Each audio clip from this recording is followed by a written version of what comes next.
Diocese Ngunyan. Ang Diocese Ngunyan.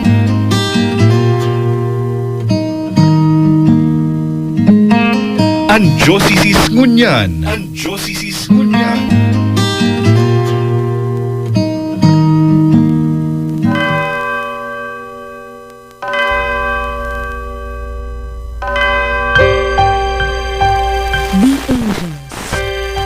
In the name of the Father, and of the Son, and of the Holy Spirit.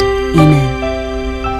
The angel of the Lord declared unto Mary, and she conceived by the power of the Holy Spirit. Hail Mary, full of grace, the Lord is with you. Blessed are you among women, and blessed is the fruit of your womb, Jesus. Holy Mary, Mother of God, pray for us sinners, now and at the hour of our death. Amen. Behold the handmaid of the Lord. Be it done to me according to your word. Hail Mary, full of grace, the Lord is with you. Blessed are you among women, and blessed is the fruit of your womb, Jesus. Holy Mary, Mother of God, pray for us sinners, now and at the hour of our death. Amen. And the Word was made flesh, and dwelt among us.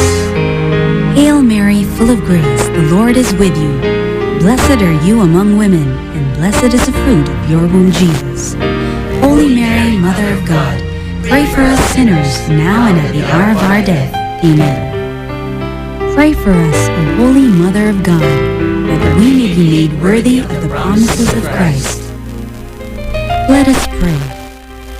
Pour forth, we beseech you, O Lord, your grace into our hearts, that we, to whom the incarnation of Christ your Son was made known by the message of an angel, may by his passion and cross be brought to the glory of his resurrection, through the same Christ our Lord. Amen. Glory be to the Father, and to the Son, and to the Holy Spirit, as it was in the beginning, is now, and ever shall be, world without end. Amen. Glory be to the Father, and to the Son, and to the Holy Spirit, as it was in the beginning, is now, and ever shall be, world without end. Amen. Glory be to the Father, and to the Son, and to the Holy Spirit, as it was in the beginning, is now, and ever shall be, world without end. Amen. In the name of the Father, and of the Son, and of the Holy Spirit. Amen. Mga tugang, minalaog po kitang ngunyan sa saro na naman na urog kahalaga, asin urog kagayon na panahon sa liturhiya kan sa tong inang simbahan. Ini po ang panahon kan Kwaresma.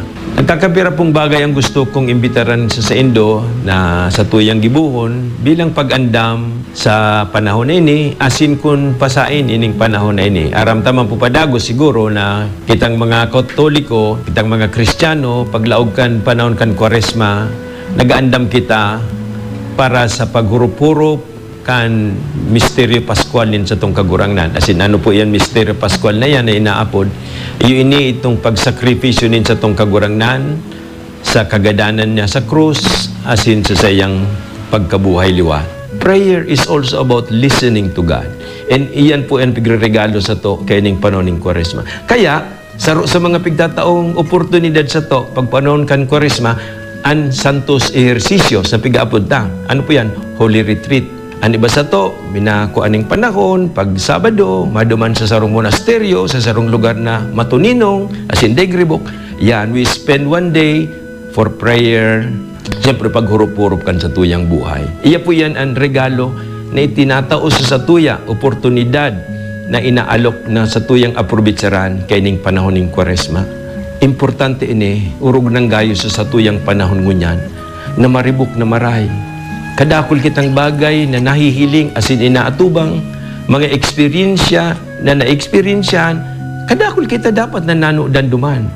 O kung minsan may mga panahon na kaipuhan, halat mo na, natataarog na ako kay ni, natatapirmi na sa akong nagmumuda, natatapirmi na sa akong dagit, natatadain na ako nakaka-smile, natatapirmi na sa akong nakukulugan.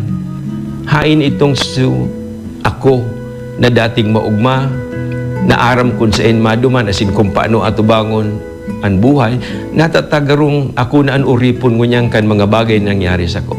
Siguro nga ni po dahil di kita nakapaghurup-hurup, di kita nakapag-pause to evaluate our lives. And that is what this season of Lent is offering us. Pero siyempre po, ining pagpanahon na ining kan paghurup-hurup, pag-atid-atid kan sa tong buhay, ang katuyuhan kay ni precisamente is madiscover ta talaga kung ano ining nga unigding nangyayari sa tong buhay. Tanganing urog niya tong ma-appreciate man ining sakripisyo na ginibo din sa tong kagurangnan. Ang sakripisyo nin sa iyang pagsakit asin paggagadan sa krus, asin ang sa iyang pagkabuhay liwat. Natataginibo niya ini. Ginibo niya ini dahil sa pagkamuot. Pero ining pagkamot na ini, iba man ang pagkamot na tinutukdo sa tukang kinaban. Pagkamot na pirming pakabig. Pagkamot na pirmi may kondisyon. Pagkamot na tangani lang na magkaigwanin kahulugan, igwa pirmi ning reward. Kaya ibaga po yan. Mga aki, dai man magulgibo ning katultulan sa kung na dai mo tangruon kay kung ano, itaw mo sa iyan cellphone, pakaon mo ning cake, arog kaya. Garo bagang ang pagkamuot na pirming nasa kondisyon, matultul lang ako kun kakamutan mo ako. Mamumutan ta kaman kun ipapahiling mo una sa kuan pagkamuot. Mamumutan ta ka kun magsabi kang sorry sa ko. Takunda dahil takaman, intindiho na. Pirming may kondisyon, pero digdi sa kwaresma, sa panahon na ini, mahihiling ta na ang pagkamot kan Diyos daing kondisyon. Lugod, maging magayon na sin maugma po ang panahon in kwaresma para sa satuya gabos.